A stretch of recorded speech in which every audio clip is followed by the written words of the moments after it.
안녕하세요. 니체 짜라쓰라 이렇게 말했다 157강 진행하겠습니다. 오늘도 예수의 가장 핵심적인 가르침 바로 십자가에서의 죽음과 부활 메커니즘에 대해서 계속 파고들어 보겠습니다. 자, 죽음과 부활이라고 하는 것은 이 죽는다고 하는 것은 인간으로서 죽는 거죠. 인간으로서 죽고 기독교적인 개념으로 따지면은 죄인으로서 죽고 그리고 부활한다고 하는 것은 그리스도 인자로 부활하는 것이다라고 하는 것. 그리고 이렇게 죄인으로서 죽어서 그리스도 인자로 부활하는 과정이 바로 구원되는 과정이죠. 그래서 우리가 구원이라고 하는 그것이 실현이 되려면은 우리는 모두 다 죽어야 된다고 하는 겁니다. 반드시 죽어야지 그래야 살 수 있다고 하는 거예요. 그래서 죽고자 하는 자는 살 수 있고 살고자 하는 자는 죽게 된다고 하는 겁니다. 그래서 반드시 죽었다가 부활을 해야 된다라고 해요. 그렇게 되면은 죽은 자를 부활시키는 것이 여러분 안에서의 여러분 자신이 그리스도 인자로 부활하는 것이기 때문에 그리스도 인자가 그 죄인의 죄를 여러분 자신의 죄를 속죄를 하는 거기 때문에 이 죄인을 대속한다고 하는 거죠. 이게 대속. 그러니까 대속이라고 하는 것은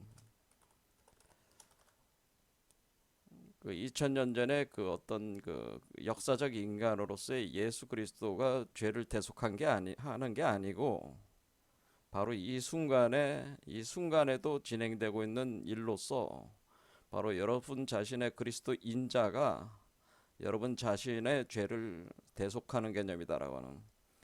그래서 이 대속이라고 하는 것은 어, 부채 부채 상환 개념으로 이렇게 생각을 하시면은 쿨하게 이해할 수가 있다. 그러니까 우리가 우주의 근원에 그 하나님으로부터 성령으로 이렇게 내려올 때에 그 내려오는 것은 우리가 대출하는 것과 같고 대출 행위와 같고 그럼 대출을 했다는 건 우리가 부채를 지게 되는 거죠. 여기에 그러면은 그것을 상환한다. 그러니까 상승해 주는 거는 상환하는 거, 다시 돌아가는 거는 상환한다.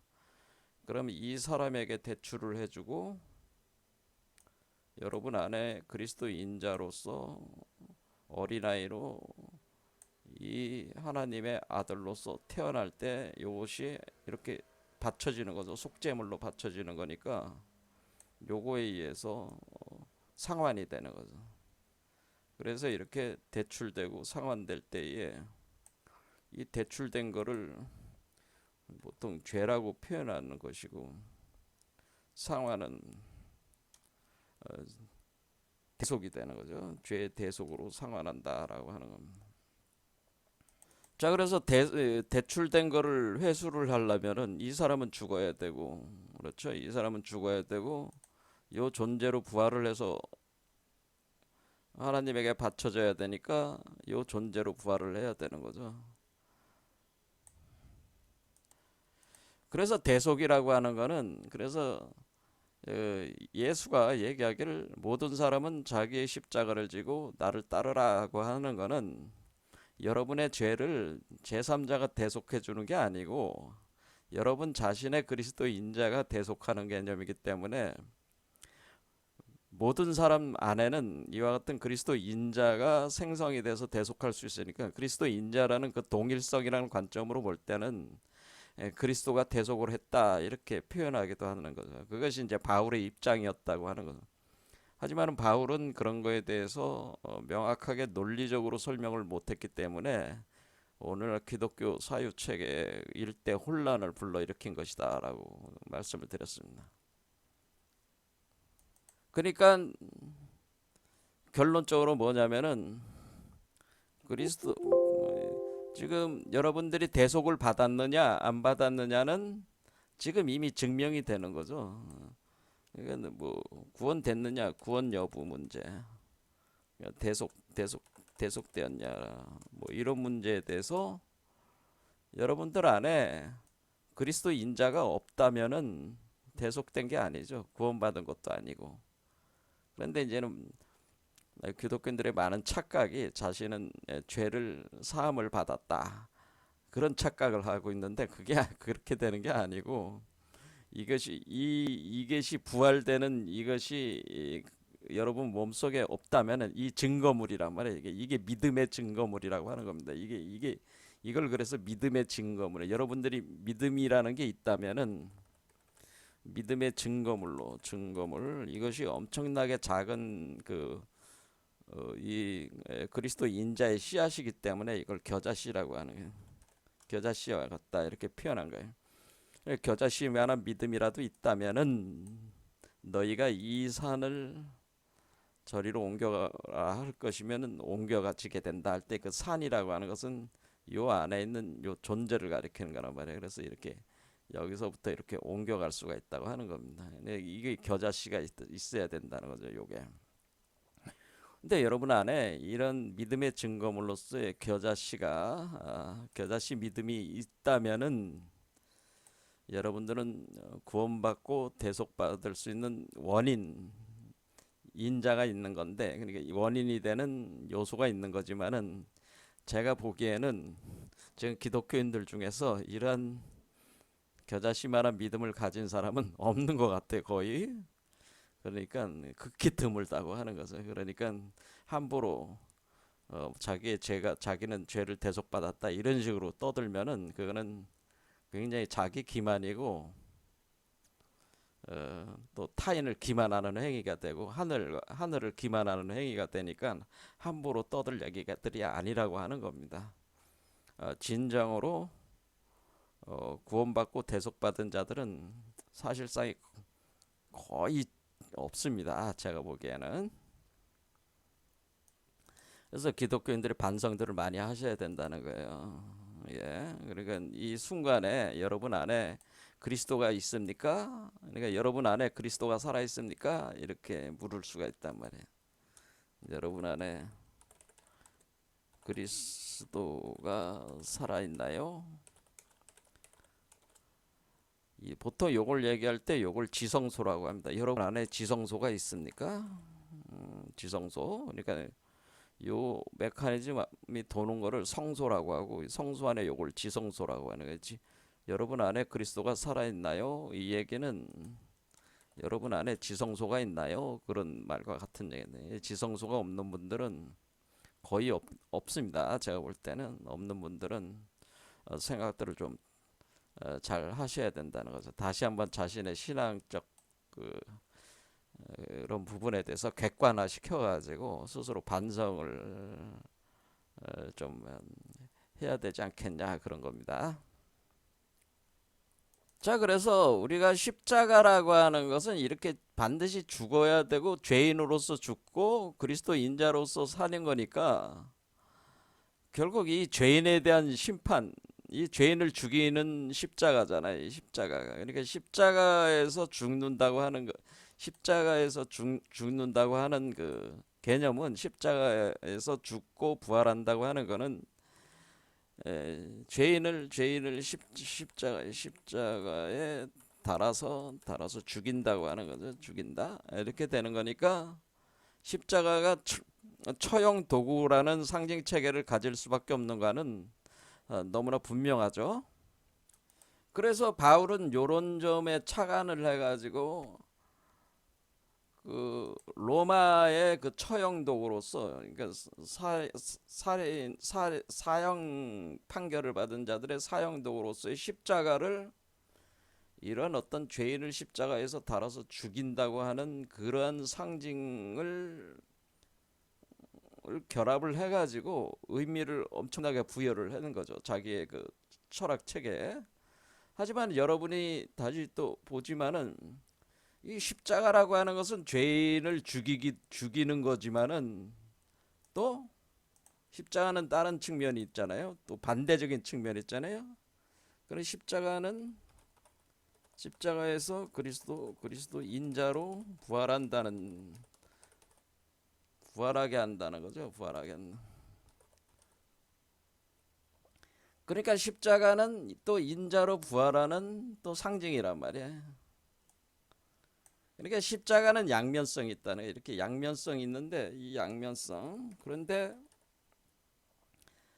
바울이 얘기하는 십자가 개념은 주로 그 저주의 도구, 사형받아서 사형을 처하게 하는 그 사형 도구로서의 이 죄인을 십자가에서 달아서 죽인다, 이런 점에 너무 편중돼 있다고 하는 겁니다. 이런 점들에 편중돼 있고, 이렇게 죽을 수밖에 없는 인간들을 뭐 이렇게 그리스도가 그 대속해서 구원한다는 거에 너무 이게 매달리다 보니까 이런 개념에 너무 치중해 있다고 하는 것이고, 균형을 상실했다고 하는 겁니다.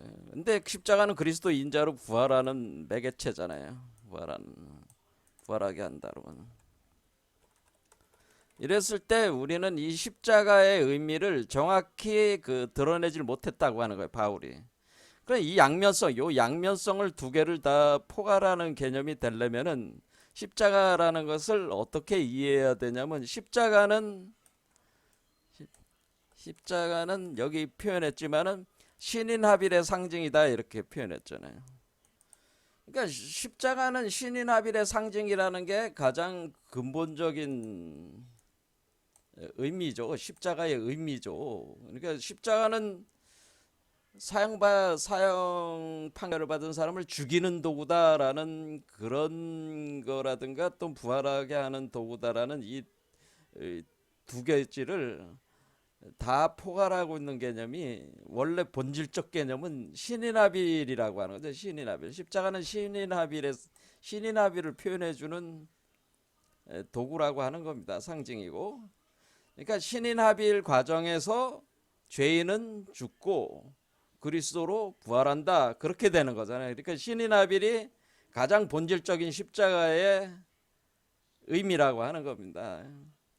근데 이제 바울이 이런 부분을 정확하게 짚어주지 않았기 때문에 기독교인들은 항상 십자가는 저주받은 도구로서 사형받아 죽을 수밖에 없는 인간들이, 그래서 죽게 될 인간들을 예수 그리스도가 자신이 죄를 대속해줬다, 이런 측면에서 죄인이라고 하는 인간관 자체가, 기독교의 인간관 자체가 지나치게 인류를 이렇게 볼 때 인간관인 자체가 굉장히 죄인이라고 하는, 그렇죠, 타락된 존재에 대한, 한테 인간 자체를 저주 대상으로 이렇게 보게 되기 때문에, 이런 것은 어떻게 보면 아주 끔찍한 거죠. 사실은 이런 끔찍한 사유 체계에서 이게 진행되고 있어서, 기독교가 오늘날 상당히 인류에 있어서 어떤 긍정적인 부분을 이렇게 보는 게 아니고 부정적인 부분, 저주 대상으로 보는 인간관 자체가, 어떻게 보면 이 땅에 대한 저주, 그렇죠, 이 지상에 대한 저주, 대지에 대한 저주, 이런 것이 돼 있기 때문에, 그리고 이 지상을 저주하고 이 지상에 있는 인간들을 저주하고 알 수도 없는 저 하늘 세계로 이렇게 가고자 하는 이러한 이원성이 극대화되는 이런 사유 체계가 기독교가 돼버렸다고 하는 거죠. 하지만은 십자가는 신인합일의 상징으로서 천지 합일, 하늘과 땅의 합일되는 거 아니에요. 그러니까 이거는 뭐냐면은 성부와 성모의 합일이란 말이에요. 성부와 성모. 그러니까 성부의 성령과 성모의 성령이 합이라는 거니까, 하늘을 대변하는 성부 하나님 아버지와 땅을 대변하는 하나님 어머니, 이때 요 성모를 막 마리아라고 한 거죠. 마리아, 성모 마리아. 그래서 성모 마리아도 이렇게 역사적 인간이 아니고, 여러분 몸 안에서 작용하고 있는 땅을 대변하는 이 존재를 포태하게 되는 그런 자수용성 성령을 표현해 준 거라고 제가 말씀을 드렸습니다. 그래서 이렇게 합일 개념인데, 하늘과 땅의 합이라는 건데, 지금 기독교 사유 체계는 인간을 저주의 대상이고 땅을 저주를 하는 거니까 하빌이 아니고 지금 기독교 측에는 더 이렇게 벌어지게 만드는 천지를 하빌하게 못 안 돼 그런 개념이 아니라 천지 분리시켜 버리는 개념으로 기독교 그 사유 체계가 돼 있어 가지고 거기서 뭐가 왜 그런 거예요? 이 십자가에 대한 본질적 의미가 신인 하빌이라고 하는 거에 대해서 명확한 통찰이 부족하기 때문에 그런 사유 체계가 더 발전을 했다고 하는 거죠. 그러니까 십자가는 신인 하빌의 상징이고 도구입니다. 그러니까 신인 하빌 과정에서 그 과정에서 하늘과 땅이 합일하는 과정에서 인간이 옛 죄인의 형태에서 새로운 그리스도 인자라는 형태로 변화하는 거죠. 이렇게 전화하는 거죠. 그래서 우리가 옛 그 죄인의 형태를 우리가 내추럴 바디를 가진 자고 그리스도 인자는 스피리추얼 바디를 가진 자로 분명히 달라지는 거죠. 이렇게 몸 자체도 변형이 일어나는 거죠. 분명히. 자, 이렇게 해서 우리는 십자가는 신인 하빌의 상징이다라고 하는 명확한 개념을 가져야 된다고 하는 거예요. 그래서 처형 도구다 그런 개념을 버리라는 겁니다. 저는 처형 도구가 아니고 신인 하빌의 도구다라는 그런 신인 하빌의 과정에서 옛 사람이 죽고 새 사람이 살아나는 거니까 부활에 나오는 거니까 요걸 다 포괄하고 있는 개념이라고 하는 거죠. 그래서 제가 이 십자라고 하는 거는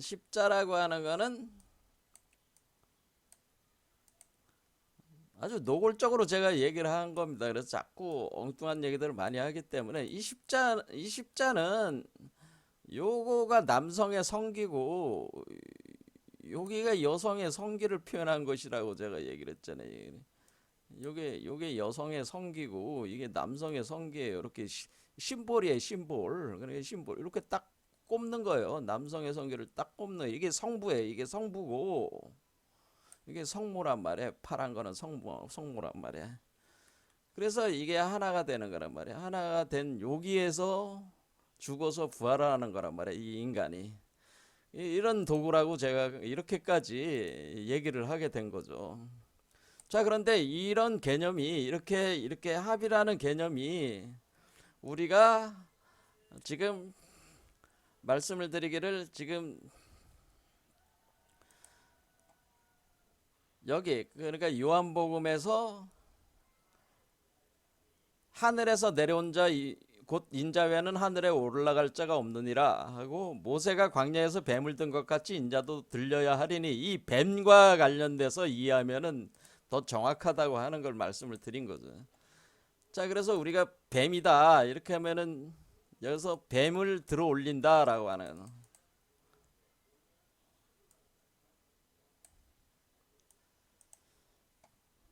자, 그래서 모세가 광야에서 뱀을 든 것 같이 할 때 그 모세가 뱀을 이렇게 들어 올렸잖아요. 이렇게 들어 올렸을 때 그래서 여기 십자가 같은 지팡이로 이렇게 해서 뱀이 이렇게 들어 올린 모습을 이렇게 해놨는데 요거는 설명을 충분히 했죠. 그렇게 할 때 제가 이 뱀이라고 하는 것은 제가 뭐라 그러냐면 궁이라고 했습니다. 이게 바로 궁이라고 하는 거다. 우리 한국 사상으로는 이걸 궁이라고 하는 이게 뱀이다라 그래요. 요게 뱀인데 이렇게 해서 이렇게 꾸불꾸불 이렇게 돼 있다라는 거예요. 이게 뱀이.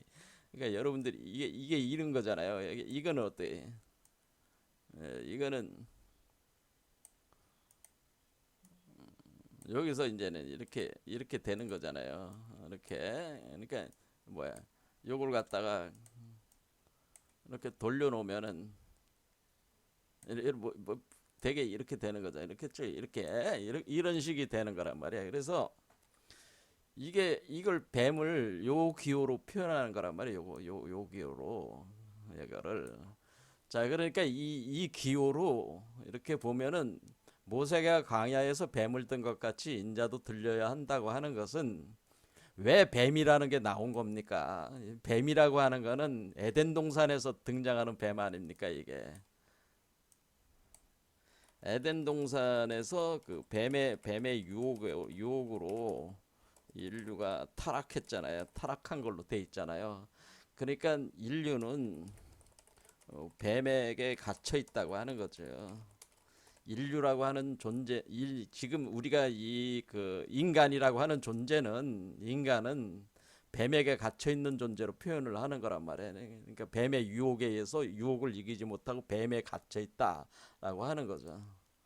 그러면은 우리가 구원이라고 하는 것은 구원은 뱀에 갇혀 뱀으로부터 뱀이 이렇게 갇혀놓은 갇혀놓은 뱀의 테두리 그 테두리를 벗어나는 거죠. 벗어나게 하는 것이 갇혀 있는 뱀 뱀으로부터 해방시키는 것이 뱀으로부터 구원은 뱀에게서 해방시키는 거 뱀에게서 해방시키는 것이다라고 하는 거죠. 그렇죠. 그렇게 되면 인간은 뱀이다라고 할 때 그 인간이 뱀이라고 할 때에 우리 어떻게 되는 거냐면은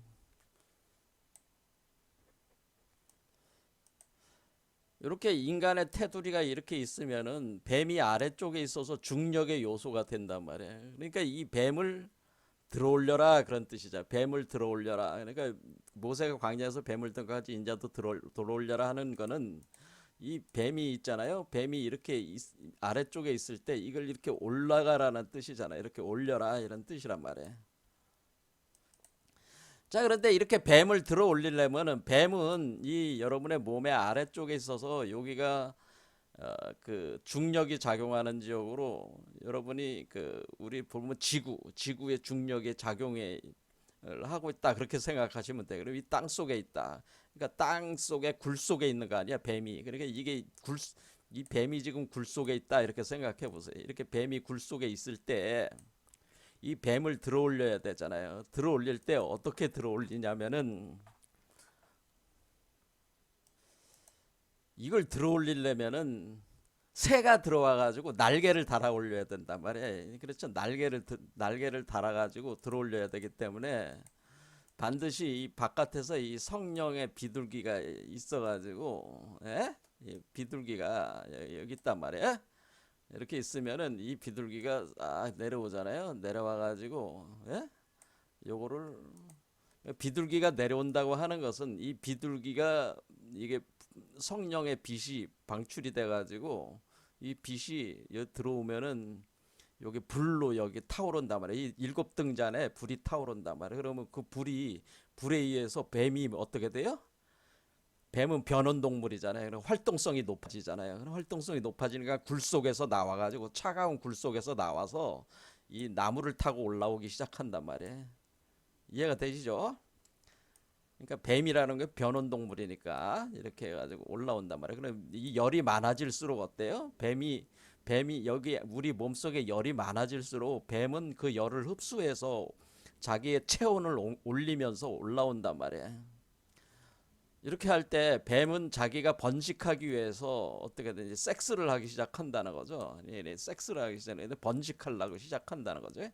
근데 번식을 하려고 할 때 뭐냐면은 이렇게 그러니까 이것이 수컷이다, 수컷뱀이다 그러면 암컷뱀이 이렇게 한다는 거지.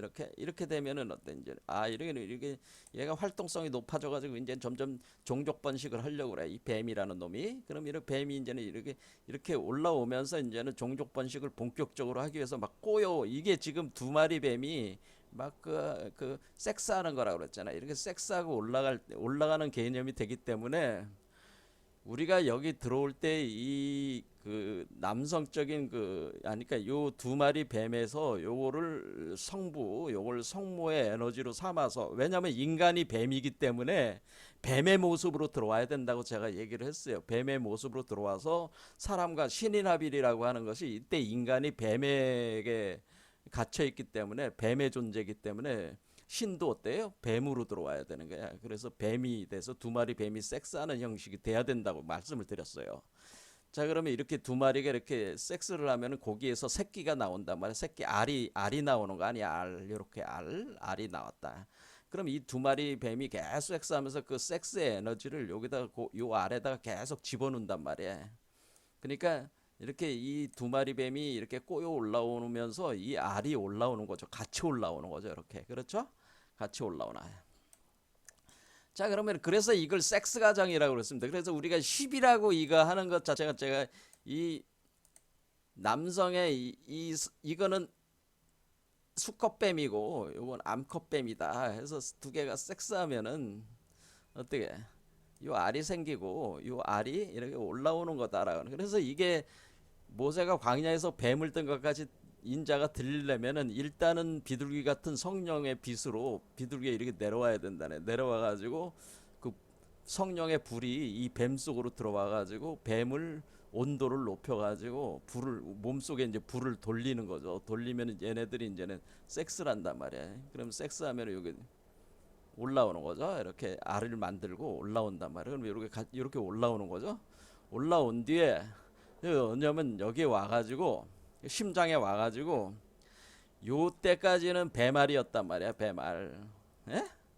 근데 여기서 이제는 비둘기로 바꿔야 된단 말이야. 지금 우리가 뱀의 영역을 벗어나야 된다고 그랬잖아요. 뱀에게서 해방시키려면은 우리가 성령으로 바뀌어야 될 거 아니에요. 성령 비둘기로 바꿔야 되니까 여기서 이게 새알로 바꾸는 거죠. 새알. 그래서 이렇게 새가 알을 깨고 나오는 새알로 바뀌어야 돼. 여기서. 그렇게 해서 여기서 이 알을 변화시키는 거란 말이에요. 배말에서 새알로 변화시켜 가지고 머리에서 해 가지고 요 새알을 깨고 탁 날아오르는 거란 말이야. 이게 그러니까 그러면 어떻게 돼? 이게 새가 되는 거잖아요. 새. 그러니까 새가 된다고 하는 거는 뱀의 그 테두리를 넘어서는 거잖아요. 자, 이해가 되시죠? 자, 이렇게 해가지고 그러니까 이게 우리가 우리 안에서 이 뱀을 광야에서 들어 올리려면은 밖에서 비둘기 같은 성령이 들어와 가지고 비둘기 성령이 들어와 가지고 몸에다가 불을 넣어 가지고 이 뱀들이 변온동물이니까 활동성을 높여서 섹스하게 해 가지고 요것을 뱀알을 만들고 뱀알을 비둘기알로 바꾸고 비둘기로 태어나게 한다. 비둘기가 태어나게 한다. 그러면은 성령적인 존재가 되는 거 아니에요. 그렇죠. 성령, 스피리추얼 바디가 생기면서 만들어지는 거 아니에요. 이런 식으로 변화가 있기 때문에 제가 요 뱀을 이렇게 뭐 요런 구조가 되는 거죠. 이렇게. 그러면 요 두 마리 뱀이 섹스하는 게 하나의 에너지가 되네. 하나의 에너지가 되고 이렇게 되는 거니까 요게 뭐 그러면 제가 이걸 뭐라 해? 이거는 요걸 뱀이면 얘를 그러니까 얘를 한자로 얘를 이제 궁이라고 하는 거고 궁 우리 한국 사상에서 이걸 궁이라고 하는 거고 요 비둘기를 을이라고 하는 거라 그런 얘기도 을은 새 을자다. 그래서 요거를 제가 궁울이라고 한 거라 궁울. 그래서 궁울 메커니즘이라고 제가 한 거예요. 그래서 이걸 궁울 메커니즘. 그러니까 우리가 모세가 광야에서 뱀을 뜬 것 같이 인자도 들어 올려져 있는 메커니즘은 궁울 메커니즘이라는. 이것 자체가 궁울 메커니즘이라. 자, 그러면 앞에 있는 글자도 문장도 우리가 이해할 수 있죠. 하늘에서 내려온 자 곧 인자 외에는 하늘로 올라간 자가 없느니라 할 때 일단은 비둘기가 내려와야 된다는 거잖아요. 비둘기. 그래서 비둘기가 내려와서 이거를 들어 올려가면서 요 인간을 죽이고, 그렇죠? 죽이고 요 비둘기 채로 이렇게 바꿔가지고 알을 깨고 나오게끔 이렇게 해야 되는 거니까 이게 비둘기가 내려와서 결국에는 비둘기알을 만들어서 비둘기가 태어나는 거니까 하늘에서 성령이 내려와서 그 성령체로 만들어서 나오는 거는 그리스도 인자가 되는 거죠. 그렇죠. 그래서 하늘에서 내려온다는 건 뭐야? 그 비둘기 성령으로 내려오는 걸 얘기하는 거예요. 누가 내려오는 거예요? 요 하나님이죠. 하나님이 성부가 비둘기 성령으로 내려오는 거예요. 비둘기 성령으로 내려와서 여기에 들어가서 끌어올린 뒤에 여기서 새 알로 이렇게 비둘기 알로 바꿔가지고 태어나게 한다. 그래서 하늘로 올라간다는 거죠. 이런 식으로. 자, 이게 그래서 이제 그래서 이걸 궁울이라고 하는 거구나. 이래도 자, 개념 잡으셨죠? 궁울. 그래서 제가 항상 하는 게 뭐예요? 궁ul 사상이네. 궁ul 사상. 궁ul. 이거 우리 한국 사상인데 똑같잖아. 그러면은 비둘기가 내려오는 걸 이게 어디서 나 비둘기가. 이거는 여러분들이 이제는 여기 예수가 세례 요한한테 그 세례를 받을 때 어땠습니까? 마가복음 1장에 보면은 예수가 본격적인 활동을 하기 전에 예수의 활동 전에 예수가 어떻게 하냐면은 예수가 요단강으로 가잖아요. 요단강으로 가가지고 여기 그 마가복음 1장에 보면 예수께서 갈릴리 나사렛으로부터 와가지고 그러니까 나사렛 예수죠. 역사적인 인간으로서 나사렛 예수가 요단강에 와서 요한한테 세례를 받잖아요. 세례를 받을 때 이때는 뭐예요? 본격 활동하기 전이란 말이야. 그때 물에서 올라왔다는 거지. 올라왔을 때 하늘이 갈라지면서 성령이 비둘기같이 자기에게 내려오심을 보시더니 이렇게 됐잖아요. 하늘부터 소리가 나기를 너는 내 사랑하는 아들이라 내가 너를 기뻐하노라 하시니라 이렇게 되잖아요.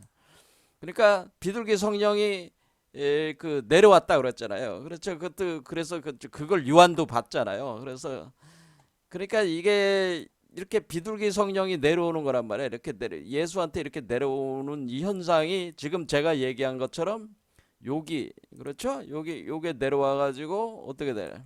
내려와 가지고 요게 요게 이제 내려와 가지고 요렇게 되면 어때? 요렇게 되면은 원래는 이 뱀 두 마리가 여기 꼬여 있어 가지고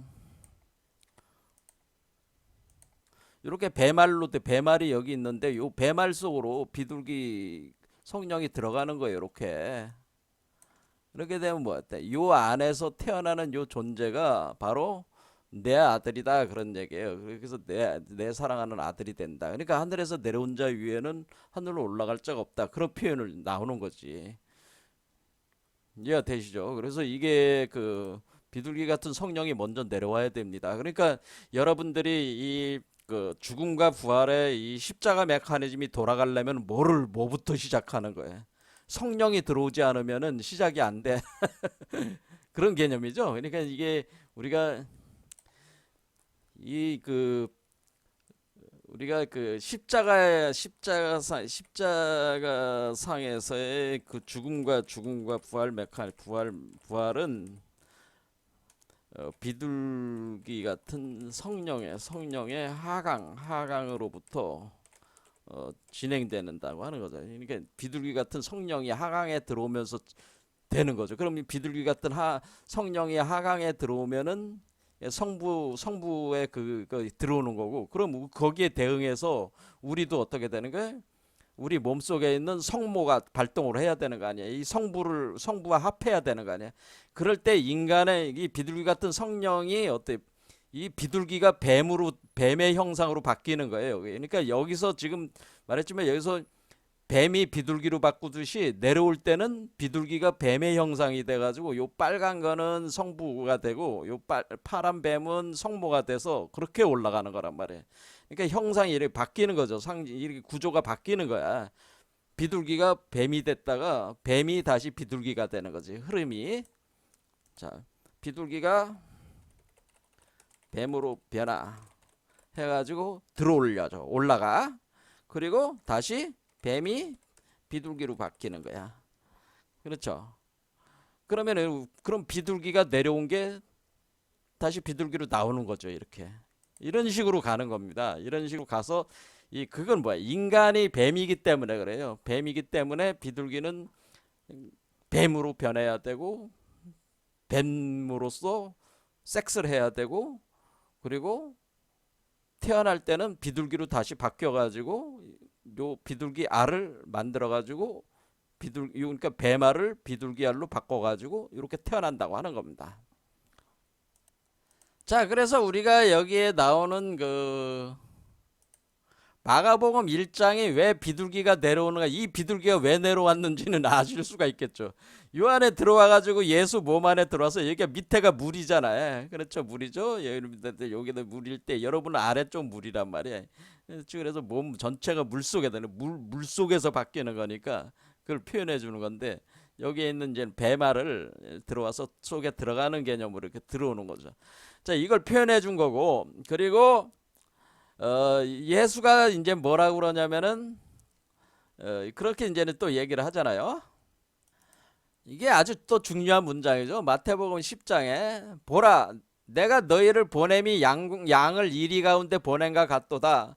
그러므로 너희는 뱀같이 지혜롭고 비둘기같이 순결하라, 이런 얘기를 했잖아요. 그러니까 여기 뱀과 비둘기가 이제 같이 나오죠. 그래서 뱀은 원래 지식의 나무. 그렇죠. 선악을 알게 하는 지식의 나무를 타고 올라와서 유혹을 한 거잖아요. 그러니까 지혜는 곧 지식이잖아요. 지식. 그렇죠. 지혜력. 그러니까 그런데 뱀은 뭐냐면은, 이 뱀이라고 하는 거는, 뱀의 지혜는 선악을 알게 하는 이 얘기는 뭐냐면, 선악을 알게 한다는 거는, 우리가 이 지식이라고 하는 것은 이원 분별성이라고 하는 마음 구조에서 우리가 선악을 알게 하는 지혜가 이원 분별성이라는 특성에서 이게 발현이 되는 거거든요. 그러니까 우리가 무슨 비교를 하고 뭐 판단, 추리할 때 모든 게 다 뭐야, 이렇게 분리를 해가지고 이렇게 상호 연관성을 파악하는 게 지식화 과정이잖아요. 이 지식화 과정은 분별하는 것에서 시작하는 거란 말이에요. 근데 분별은 처음에 하나를 둘로 나눠서 보기 시작할 때 이렇게 그걸 선과 악으로 두 개로 표현한 거잖아요. 이원 분별성이 발동해서 망상이 일어나는 겁니다. 망상. 그러니까 이 세계가 나와 남으로 분리가, 그러니까 남이, 그러니까 이렇게 분리가 돼 있다는 그런 그 분별심에서 이게 시작이 되는 거죠. 아담과 이브가 원래 하나였는데 선악과를 먹고 보니까 아담과 이브가 두 개다, 그렇게 되는 거죠. 그러니까 아담과 이브가 서로를 인식을 못했었는데 선악과를 먹고 보니까 아담과 이브가 서로 다르다는 걸 아는 거 아니에요. 이와 같이 분별심이 생겼다는 거예요. 이런 분별심이 발동해서 가지고, 이 분별심이 발동하면은 여기서부터 이제는 타자가 존재한다는 자체가 일종의 이 관계성이 이제는 성립이 되면서, 그 관계성에 의해 가지고 여러 가지 그 과정들이 이제 진행이 되면서, 그것이 이제 망상 구조 생성을 하게 됩니다. 망상 구조. 그러면서 거기서 온갖 우리가 소위 여기서 얘기하는 죄악의 구조들이 여기서 이제 파생되기 시작하는 거예요. 생성이 되고 욕망이 진행이 되면서 그 욕망에 따른 죄악 구조가 생성되면서, 이 모든 게 사실 이원 분별심인데, 이 이원 분별심이 뱀이 가지고 있는 지혜력을 얘기하는 거예요. 그런데 여기서 얘기하는 거는, 그러니까 인간이 지금 뭐예요? 이원 분별심에 빠져가지고 망상 구조에 들어가면서 거기에 욕망을 이제 갖게, 타자화된 것들에 대한 어떤 욕망이 일어나면서 그것을 소유하거나 뭐 소유하고 집착하고 지배하려고 하는 욕망이 일어나고, 그리고 그 가운데서 그 죄악이 이제 발생을 하는 거죠. 이런 것들이 이제 굴러가기, 이게 죄업이 발생을 하는. 그래서 우리가 그 원죄가 뭐 선악과를 따먹지 말라는 선악과를 따먹은 게 원죄가 아니고요. 원죄는 이원 분별심이에요. 이제 그게 기독교에서 이걸 이제 많이 잘못 이해한 거예요. 자, 원죄는 어디서 나온 거냐면, 원죄는 이원 분별심이에요. 원죄는 분별심을 얘기하는 겁니다. 원죄는 분별심이다. 그래서 분별심이 시작이 됐다는 거예요. 분별하기 시작했다는 거예요. 그러니까 자타가 이렇게 서로 다른 거로 인식하기 시작한다는 거예요. 명확하게. 자, 이렇게 되면서 이것이, 그러니까 우리가 이 음과 양, 하늘과 땅 이렇게 나누기 시작하는 거지. 그러니까 지금 우리가 여기는 지금 그래서 십자가의 십은, 이것은 분별을 합하는 거잖아요. 분별된 것을 합해가는 것이 십자가고, 십자가를 깨고 플러스 마이너스로 나눠버리는 것이 선악과란 말이에요. 그렇죠. 그러니까 왜 십자가가 될 수밖에 없는가 이해가 되시는 거죠. 왜? 음양이 합해야 돼. 합해서 다시 돌아가야 되는가? 십자가가 있는 거지. 그러면은 이거는 그러면 얘는 그럼 음양이 그럼 얘는 깨졌어. 그럼 음양이 이 원죄 분별심이 생겨가지고 어떻게 되래? 얘가 양은 양, 음은 음으로 이렇게 있다가 필요할 때만 얘가 양이 음을 지배를 하려고 하거나 음이 양을 지배를 하려고 하거나 이런 투쟁 관계가 생긴단 말이야. 그러니까 이렇게 그냥 합해 있는 상태가 아니니까 계속 뭐야? 이 과정 자체가 뭐예요? 계속 분별심에서 서로를 알아가는 과정이기도 해요. 사실 이 죄악의 과정 자체가 이와 같은 그 둘로 나눠진 거야. 이렇게 나눠진 거를 우리가 십자가라고 하는 거는 이걸 뭐예요? 원래는 이게 하나였다는 거지. 이렇게 하나 원래는 이렇게 하나였는데 어떻게 돼? 이렇게 나눠진 거라는 거지. 이렇게 나눠져 가지고 분리가 된 거예요. 음양이 분리가 됐다. 그러다가 다시 하나로 합해 간다라고 하는 겁니다. 하나로 합하는 과정을 통해서 그래서 십자가 과정을 통해서 죽음과 부활이 일어난다. 그럴 때 우리가 먼저는 그 선악과를 먹었을 때는 이렇게 둘로 나눠지는 현상이 에서 우리가 이 세계를 구성을 하게 되는 거예요. 이렇게 분별심에 기초한 세계 구성이 일어났다는 세계 구성. 그러니까 여러분들이 경험하고 체험하고 인식하는 모든 세계가 여러분의 그 마음에서 시작하는데 그 마음 자체가 이원 분별심의 뿌리를 두고 있기 때문에 모든 거를 다 이게 쪼개서 보는 그러니까 나와 남을 자타 분리하는 그 개념에서 모든 게 시작이 된단 말이에요. 그러니까 이렇게 된 거를 합하로 돌아가는 건데 그러니까 뱀같이 지혜롭다는 얘기는 이원 분별심의 을 대표하는 게 이게 뱀이라는 거지. 그렇죠? 그러니까 우리가 이 세계 자체가 이원 분별심을 만드는 그 상징체가 뱀이라는 거죠. 그러니까 이 뱀은 땅의 존재는 이 뱀이라고 하는 것은 이 혀가 이렇게 두 개로 나눠졌듯이 뱀은 혀가 두 개로 이렇게 갈라져 있잖아요. 하듯이 이렇게 이원 분별심, 분별지혜를 대변하는 게 바로 뱀이란 말이에요. 그래 분별지혜를 대변을 하는데 이미 시작이 됐잖아요. 이렇게 해가지고 분별지혜를 통해서 이 세계가 구성이 되면서 우리가 지금 인류 문명이 발전을 해오고 있는데 그런데 이 분별지혜를 부정하는 게 아니라는 거죠. 다시 얘기하지만 뱀같이 지혜롭다는 얘기는 뭐냐면은 이런 분별심을 최고 수준으로 도달을 해야 된다고 하는 거예요. 이온 분별심을 최고 수준으로 도달을 해야지. 그러니까 뱀이 가지고 있는 분별심의 극치에 우리가 도달을 해야 된다고 하는 뜻입니다. 그러니까 우리가 그러니까 여기서 뱀같이 지혜롭다는 거는 분별심을 부정하는 게 분별심을 나쁘다고 규정하는 게 아니고요.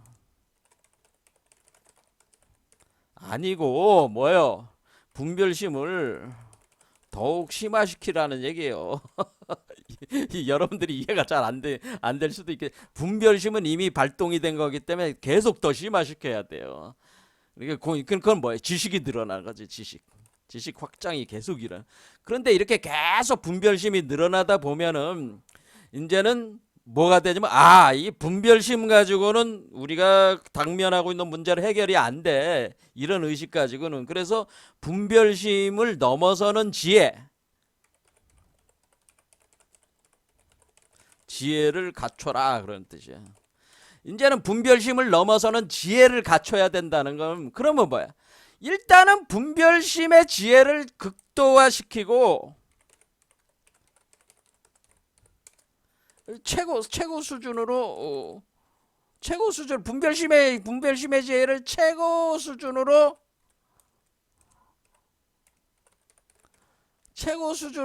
전개를 한 뒤에 뭐야?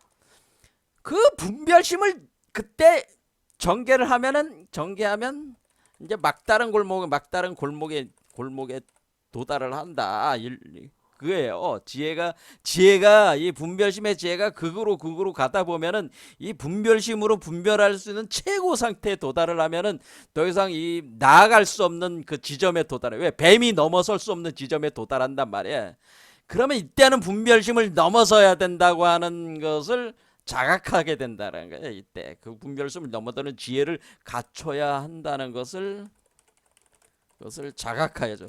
그럼 우리가 이 분별심에 넘어서는 그러니까 넘어서는 진정한 지혜를 갖추려면은 우리가 이 두 개로 나눠서 봐가지고는 더 이상 안 되고, 이제는 이거를 합하는 개념으로 이렇게 바꿔야 된다고 하는 깨달음이 온단 말이야. 무슨 말씀인지 아시겠죠? 그래서 일단은 뱀의 지혜를 최고의 수준으로 끌어올려. 그게 뱀을 어떻게 하래? 뱀을 이렇게 들어올리는 과정 자체가 지혜의 상승 과정이다. 그러니까 여기서 모세가 광야에 뱀을 든 것 같이 할 때 뱀을 들어올리는 과정 자체가 지혜 상승 과정이야.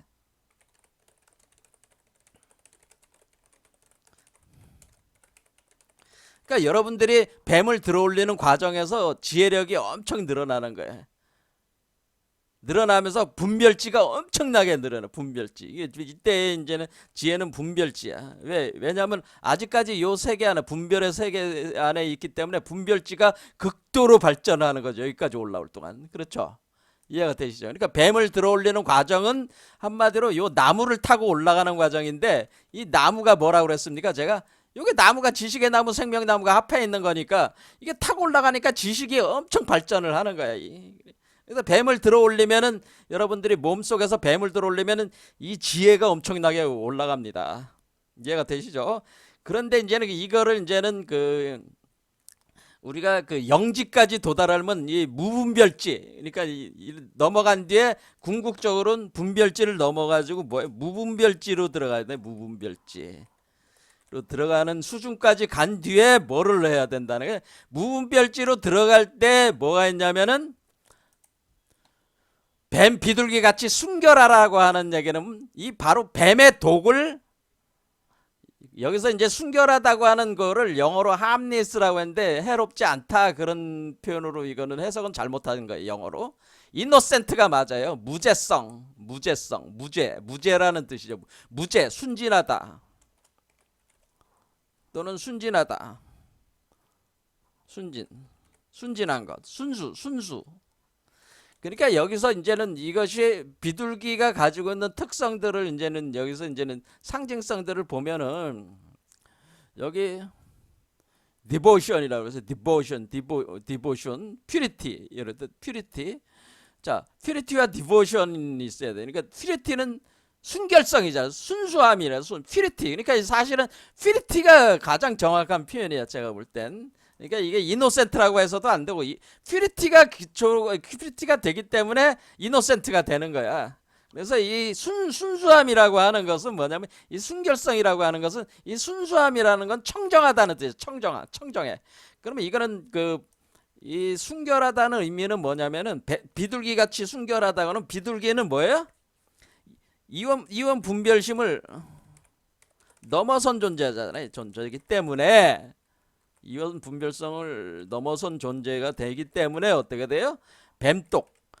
뱀독을 깨끗이 정화할 수가 있는 거잖아요. 뱀독을 깨끗이 정화하니까 우리가 그동안 이원 분별심이라고 하는 뱀독에 의해 가지고 우리가 지은 발생시킨 이 세계 구조, 그걸 죄악의 구조라고 표현했다는 구조가 깨끗이 이제 정화가 되는 거란 말이에요. 그래서 깨끗이 정화가 된다는 뜻이에요. 그러니까 퓨리티. 그래서 퓨리티가 돼가지고 더 이상 뱀독에 의한 이원 분별심에 빠지지 않고, 이원 분별심을 넘어서서 분별지를 넘어서 무분별지로 나가는, 그러니까 이 우주 자체가 곧 나라고 하는 자각으로 가는 거지. 어떻게, 그러니까 우리가 뱀의 지혜는 개체성에 갇힌 거예요. 갇혔다는 거예요. 뱀의 지혜는 내가 다고, 내가 잘 먹고 잘 살면 돼. 그게 다고, 뱀의 지혜는. 비둘기로 나가면 뭐예요? 비둘기는 우주적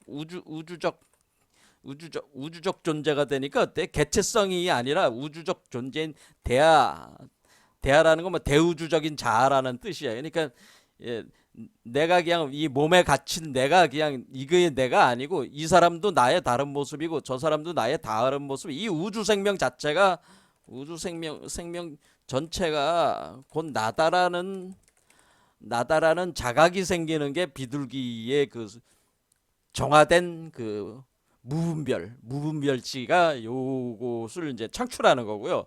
분별치를 가진 그 넘어서지 못한 사람들은 자기 개체성에 갇혀가지고 개체성을 못 벗어난다. 이 세계를 못 벗어난다고 하는 얘기입니다.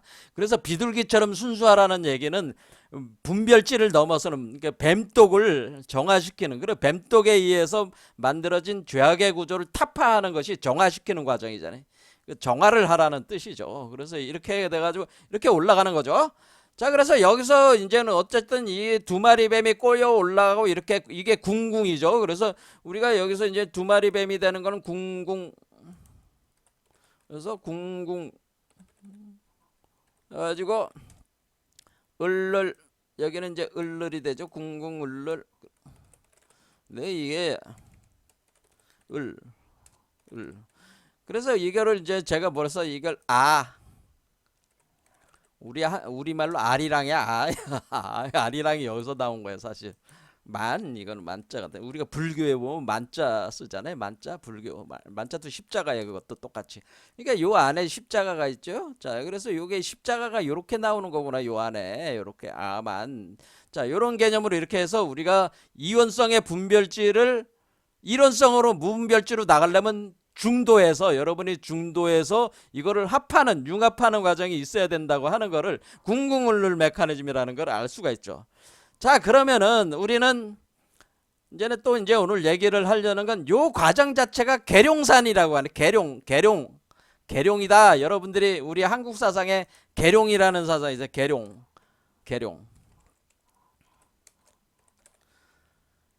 그럼 계룡이라는 게 뭐냐면은 여러분 이제 궁은 용뱀이야. 이게 용뱀이야. 용뱀. 그렇죠? 그러니까 용이 나왔잖아. 을은 뭐예요?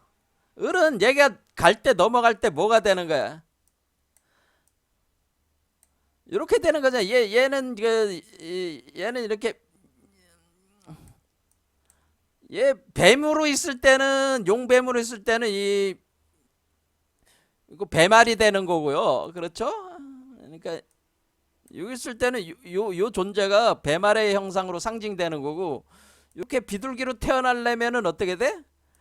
요 알을 깨고 새가 나와야 되잖아. 요때 요 모습이 마치 닭이 알을 품어서 이렇게 그 태어나는 개념이란 말이야. 이게 그러니까 이 을이라 요거 자체가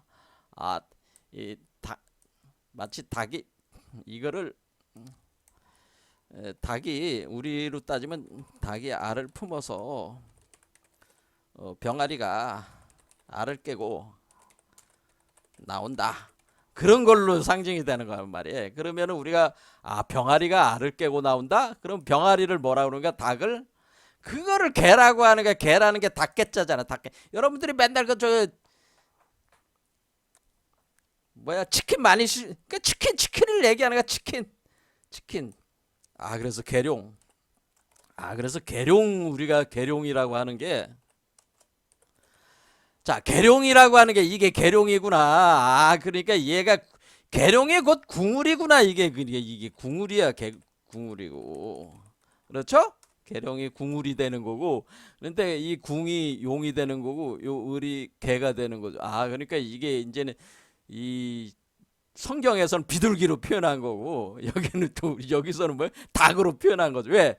닭은 알을 낳고 품는 그런 개념이니까 그거를 주로 핵심으로 본 거죠. 그러니까 이 비둘기는 이 몸 밖으로 나와서 이렇게 하는 거고 닭으로 표현한 거는 이렇게 알을 깨고 알을 여기서 알을 품어서 여기서 알을 깨고 나오는 요 여섯 번째 요 차크라 여기를 뜻하는 거란 말이에요. 그래서 포인트가 좀 다른 거죠.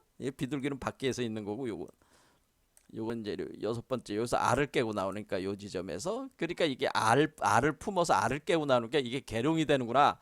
그러니까 뭐가 되는 거예요? 제가 이게 이렇게 변하는 이때는 에덴 동산으로 들어간다 그랬잖아요. 이게 에덴 동산으로 복귀해서 돌아가서 다시 선악과를 먹는 개념이요. 근데 이 선악과를 먹을 때 여러분들이 선악과가 이온 분별심의 독을 가지고 있잖아요. 근데 그 이온 분별심의 독에 당하지 않고 독을 해소할 수 있으면은 선악과가 생명과가 된 거야, 그때가. 그러니까 선악과 생명과가 다른 게 아니고 뭐예요? 선악과는 생명과에 있어서 독을 뱀독을 해결을 못한 게 선악과가 된 거고 선악과의 뱀독을 해결한 게 생명과란 말이야. 그렇죠? 그러니까 뭐 우리가 그러면 선악과를 먹는다 이렇게 할 때